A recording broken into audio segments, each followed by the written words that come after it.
1 টাকা পিস 70 পয়সা পিস বিকে, আবার 1.5 টাকাও বিকে। 15-16 বছর হবে। আগে অন্য দোকানদারি করছি, এটা করতেছি। এটা আমরা আড়তটাই কিনে নিয়ে আসি, আড়তেরটাই কিনে আনছি। নেয় হালি হিসাবও নেয়, কেজি হিসাবও নেয়, 100 হিসাবও নেয়। আমরা 6টায় আসি, সকাল 6টায়। সকাল 6টায় যাবেন কয়টা দিয়ে? 4টা-5টার দিকে যাইতেছে। মোটামুটি আছে ভালোই, বিক্রি হইলে মাল ভালো মোটামুটি চলতেছে ভাই। ডাল ভাত 4টা আল্লাহ খাবাইবার লাগছে। 1 টাকা পিস 70 পয়সা পিস বিকে, আবার 1.5 টাকাও বিকে। কেজি 250 টাকা 200 টাকা বিকে হয় কেজি। এই নাম শ্রীমঙ্গল শহর বাজার। আমাদের এখানে মাল আপনি বর্তমানে নাগামরিচ, লেবু, কলা, কাঁঠাল, আনারসের মৌসুম শেষ হয়ে গেছে, অল্প অল্প আসে।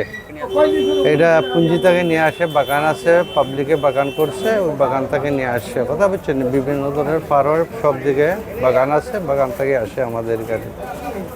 এখন বর্তমানে নাগামরিচ, লেবু, কলা এগুলোই বেশি চলতেছে। আনারসের মৌসুম শেষ হয়ে গেছে, অল্প অল্প আসতেছে। কাঁঠালের মৌসুম শেষ হয়ে গেছে, অল্প অল্প আছে। ঢাকা কাস্টমার এবং লোকাল কাস্টমার আছে, তারা ঢাকা পাঠায়, চিটাগাং পাঠায়, কুমিল্লা পাঠায়, এই বরিশাল পাঠায়, সিলেট পাঠায়, এগুলা বিভিন্ন জায়গায় যায়।